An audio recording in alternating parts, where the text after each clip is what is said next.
अस्सलामुअलैकुम, welcome to Dakhni point. तो आज हम समझेंगे हन्ना अरेंड और उनके कॉन्सेप्ट्स को। सबसे पहले हमें हन्ना अरेंड का बैकग्राउंड क्या था को समझेंगे। हन्ना अरेंड एक जर्मन जीविश रेफ्यूजी, उन्होंने जर्मनी से बिलोंग करते थे। सो जर्मनी में उन्होंने रहे जब वो नाजी का रूल आया, वहाँ हिटलर आया। हिटलर का जो अथॉरिटेटिव जो एक्सप्लॉयटेटिव उन्होंने रूल को देखो, वहाँ से तंग आको उन्होंने उनका स्टेट को छोड़कर दूसरे स्टेट को जाती, दूसरे स्टेट की रेफ्यूजी बनती। अब उनके पास कौन सा भी स्टेट नहीं है, तो उन्होंने स्टेटलेसनेस के जो भी तकलीफ़ आते हैं उन्हें सभी झेल को रहती ना, उससे उन्होंने क्या ज़्यादा फोकस करके बोलते हैं। तो एक इंडिविजुअल है तो उसे क्या रहना, उसे राइट रहना एक पॉलिटिकल कम्युनिटी को बिलोंग करने का अगर को बोलते हैं। और ये जो टोटलिटेरियनिज़म के इन्फ्लुएंस जो जो उन्होंने देखी ना, जो खून, मर्डर्स, जो एक्सप्लॉयटेशन, वायोलेंस देखो, ऐसे भी उनके ऊपर बहुत ज़्यादा इन्फ्लुएंस करके उन्होंने क्या करी, अथॉरिटेटिव रूल के टोटलिटेरियन रूल के ख़िलाफ़ खड़े हुई। उन्हें क्या बोलते हैं बात टोटलिटेरियन रूल के बारे में कहे तो टोटलिटेरियनिज़म ये खाली इंडिविजुअल को कंट्रोल ही नहीं करना चाहता। ये क्या करना चाहता कि तो एक इंडिविजुअल, एक ह्यूमन की सोल को कम्प्लीटली डिस्ट्रॉय करना चाहता, ह्यूमन की थिंकिंग की एबिलिटी को ख़त्म करना चाहता। कर को कैसा एक इंडिविजुअल की एबिलिटी ख़त्म होती है कर को बोलने उन कॉन्सेप्ट दी। सो बेनालिटी ऑफ इविल का कोई कॉन्सेप्ट दी। ये बेनालिटी ऑफ इविल में क्यों हो, जो इंडिविजुअल से ब्लाइंड ओबीडियंस करती है उनके रूलर का, उनका अथॉरिटेरियन का, कैसा उन्हें क्यों बोले हूँ सुनती करने के बारे में बोले। जैसे इन्होंने यहाँ अडोल्फ आइकमैन का जिक्र करके बोलते हैं कि उन्हें एक मॉन्स्टर भी नमे, एक डेमॉन भी नमे, उन्हें जस्ट एक ब्यूरोक्रेट था जो सोचने जैसा, समझने जैसा, जो रूलर जो बोलता था वो करता था, जिसका खून करने बोलता था उसका खून करता था, जिसके ऊपर एक्सप्लॉयटेशन करने बोलता था उसके ऊपर एक्सप्लॉयटेशन करता था।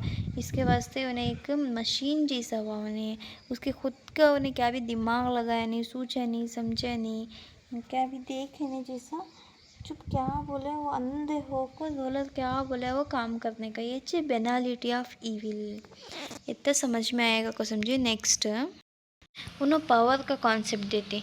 पावर के कॉन्सेप्ट में क्या बोलते हैं बाग है तो power only exists when people come together, when people go home and stop acting, power disappears. Power कब आती बाग है तो जब सभी इंडिविजुअल्स इकट्ठे होकर आती तब पावर रहती। सो जैसे हमें क्या तो भी प्रोटेस्ट करेंगे, तो जब हमें प्रोटेस्ट करने से टाइम पर एक पब्लिक प्लेस पे रहती ना, तब हमारे पास पावर रहती। वो हमें जब सभी अलग अलग होकर जाती ना, तब हमारे पास पावर नहीं रहती क्या बोलते हैं। नेक्स्ट वायलेंस और पावर में भी डिफरेंस करें। Violence can destroy an enemy but it can not create power. Violence भी पावर अलग। वायलेंस को हमें एनिमी को डिस्ट्रॉय करने में यूज़ करते हैं, लेकिन पावर कब आती बात है तो जब लोग हमारी बात सुनती नहीं तब हमारे पास पावर आती। सो होगा को बोलते हैं। इसके बाद हना अरेंट ह्यूमन कंडीशंस को 3 पार्ट में डिवाइड करेंगे। ह्यूमन के एक्टिव लाइफ में 3 पार्ट्स हैं को, वो कौन से एक्टिविटीज़ भागा तो फर्स्ट लेबर का क्या भागा तो एक ह्यूमन, एक इंडिविजुअल उसकी बायोलॉजिकल नीड्स को फुलफ़िल करने, उसके सर्वाइवल्स को जो उसे बेसिक नेसेसिटीज़ होना, फूड होंदे या फिर जो अदर नेसेसिटीज़ को लेने जो पैसे होना वो कमाने का होंदे, बट उसके पूरी नेसेसरी सर्वाइवल को जो नेसेसिटीज़ है वो फुलफ़िल करने के वास्ते जो काम करता है एक इंडिविजुअल है उसे लेबर कहते हैं। लेबर है बाद वर्क का क्या भाग है तो लेबर हमें जो सर्वाइवल करने होना बेसिक्स नेसेसिटीज़ वो सभी हमारे पास है ही भाग एक बाद। नेक्स्ट हमें जो काम करते हैं जो परमानेंट ये काम परमानेंटली बन कर रहता लास्ट तक भी। जैसे हमें एक घर बना रही हैं, फिर एक बुक राइट देंगे तो वो एक वर्क को बिलोंग करता।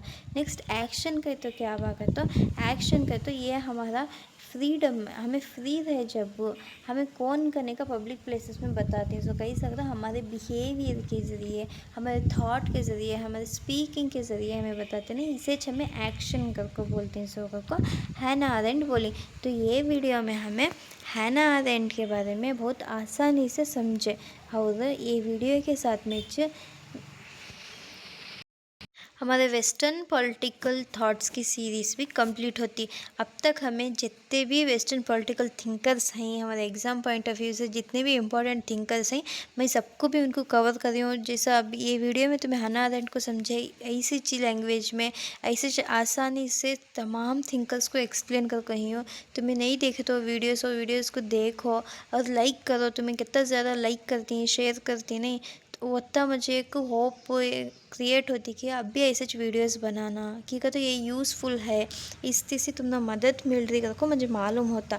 जब तुमने मैं बोल रहा हूँ सो समझ में आ रहा को मुझे मालूम हुआ, तो मैं क्या करता हूँ, अब भी दूसरे टॉपिक्स को लेकर वीडियोस बनाता हूँ, दूसरे टॉपिक्स को आसानी से समझाता हूँ। तो ज़्यादा से ज़्यादा लाइक करो, ये चैनल को सब्सक्राइब करो और कमेंट करो।